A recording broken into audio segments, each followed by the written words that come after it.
Chapter 11. Huck and the Woman, The Search, Prevarication, Going to Goshen. "Come in," says the woman, and I did. She says, "Take a cheer." I done it. She looked me all over with her little shiny eyes and says, "What might your name be?" "Sarah Williams." "Whereabouts do you live? In this neighborhood?" "No, ma'am, in Hookerville, 7 mile below. I've walked all the way, and I'm all tired out." "Hungry, too, I reckon. I'll find you something." "No, ma'am, I ain't hungry. I was so hungry I had to stop 2 miles below here at the farm, so I ain't hungry no more. It's what makes me so late. My mother's down sick and out of money and everything, and I come to tell my Uncle Abner Moore. He lives at the upper end of the town, she says. I hain't ever been here before. Do you know him?" "No, but I don't know everybody yet.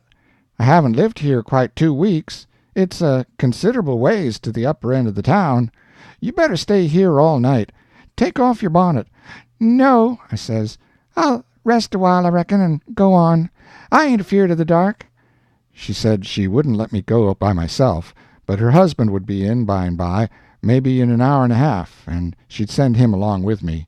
Then she got to talking about her husband, and about her relations up the river, and her relations down the river, and about how much better off they used to was, and how they didn't know but they'd made a mistake coming to our town instead of letting well alone, and so on, till I was afeard I had made a mistake coming to her to find out what was going on in the town.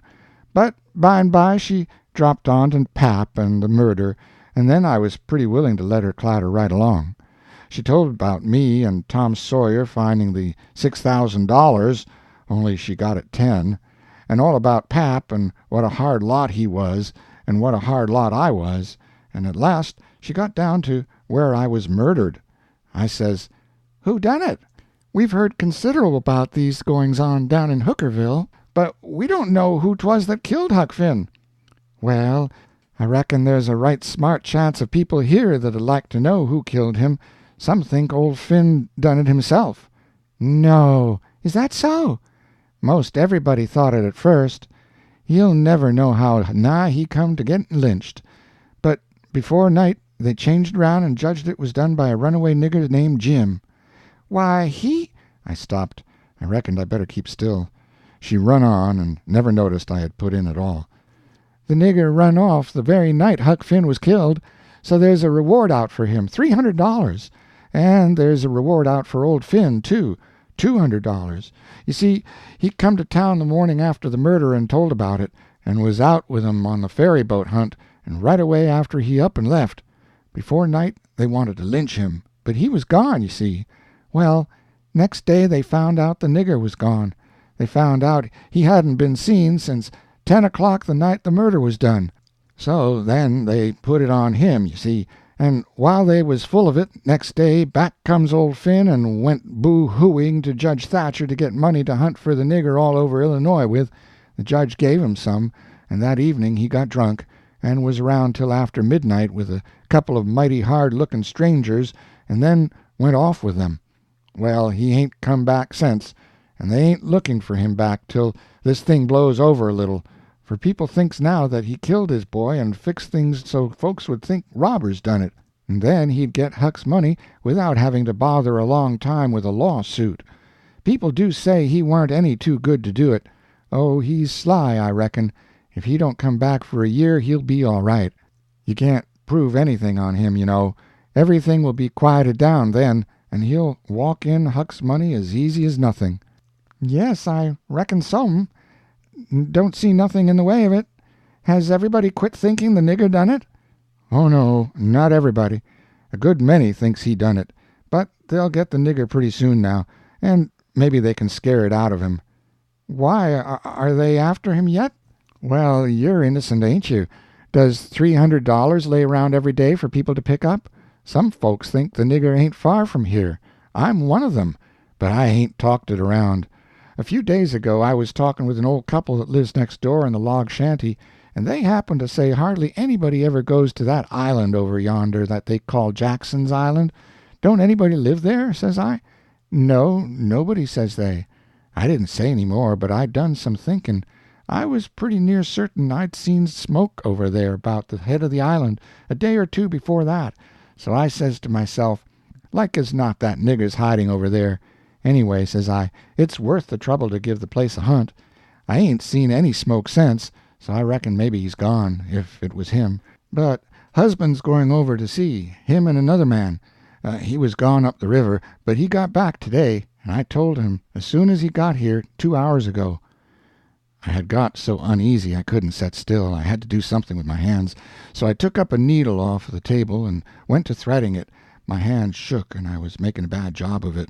When the woman stopped talking, I looked up, and she was looking at me pretty curious and smiling a little.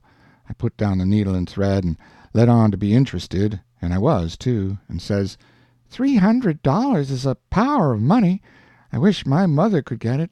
Is your husband going over there tonight? Oh, yes. He went uptown with the man I was telling you of to get a boat and see if they could borrow another gun. They'll go over after midnight. Couldn't they see better if they was to wait till daytime? Yes, and couldn't the nigger see better, too? After midnight he'll likely be asleep, and then they can slip round through the woods and hunt up his campfire all the better for the dark, if he's got one. I didn't think of that.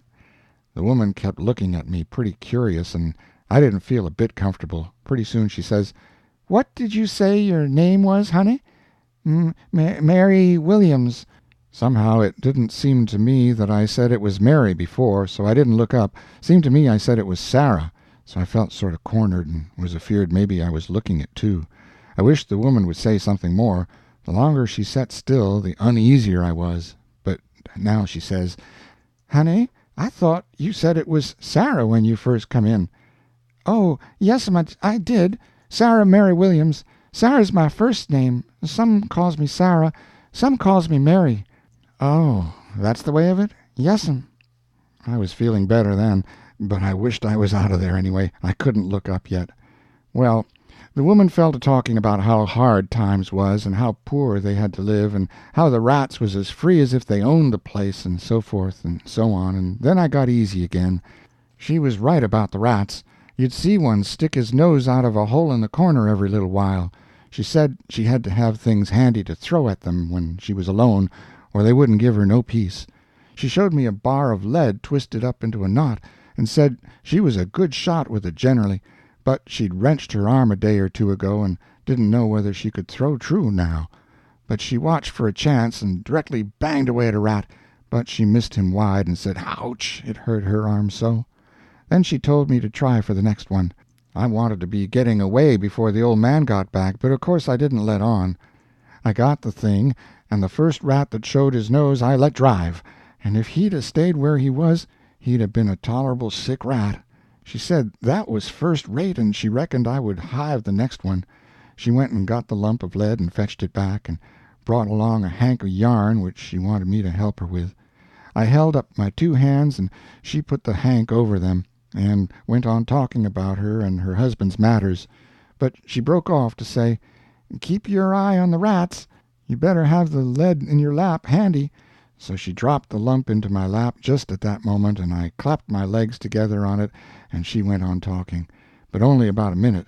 Then she took off the hank and looked me straight in the face, very pleasant, and says, "Come, now, what's your real name?" What, Mum? What's your real name? Is it Bill, or Tom, or Bob, or what is it?" I reckon I shook like a leaf, but I didn't know hardly what to do. But I says, "Please don't poke fun at a poor girl like me, Mum. If I'm in the way here, I'll—" "No, you won't. Set down and stay where you are. I ain't going to hurt you, and I ain't going to tell on you, nuther. You just tell me your secret, and trust me. I'll keep it, and what's more, I'll help you. So'll my old man if you want him to. You see, you're a runaway prentice, that's all. It ain't anything. There ain't no harm in it. You've been treated bad, and you made up your mind to cut. Bless you, child, I wouldn't tell on you. Tell me all about it now. That's a good boy." So I said it wouldn't be no use to try to play any longer, and I would just make a clean breast and tell her everything, but she mustn't go back on her promise. Then I told her my father and mother was dead, and the law had bound me out to a mean old farmer in the country 30 mile back from the river, and he treated me so bad I couldn't stand it no longer. He went away to be gone a couple of days, and so I took my chance and stole some of his daughter's old clothes and cleared out, and I had been 3 nights coming the 30 miles.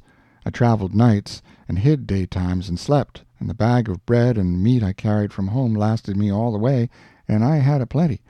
I said I believed my Uncle Abner Moore would take care of me, and so that was why I struck out for this town of Goshen. Goshen, child? This ain't Goshen. This is St. Petersburg. Goshen's 10 mile further up the river. Who told you this was Goshen? Why, a man I met at daybreak this morning, just as I was going to turn into the woods for my regular sleep. He told me when the roads forked I must take the right hand, and 5 mile would fetch me to Goshen. He was drunk, I reckon. He told you just exactly wrong. Well, he did act like he was drunk, but it ain't no matter now. I got to be moving along. I'll fetch Goshen before daylight. Hold on a minute. I'll put you up a snack to eat. You might want it. So she put me up a snack and says, Say, when a cow's laying down, which end of her gets up first? Answer up prompt now. Don't stop to study over it. Which end gets up first? The hind end, Mum. Well, then, a horse. The forward end, Mum. Which side of a tree does the moss grow on? North side. If 15 cows is browsing on a hillside, how many of them eats with their heads pointed the same direction? The whole 15, Mum. Well, I reckon you have lived in the country. I thought maybe you was trying to hocus me again. What's your real name now? George Peters, Mum. Well, try to remember it, George. Don't forget and tell me it's Alexander before you go, and then get out by saying it's George Alexander when I catch you. And don't go about women in that old calico. You do a girl tolerable poor, but you might fool men, maybe.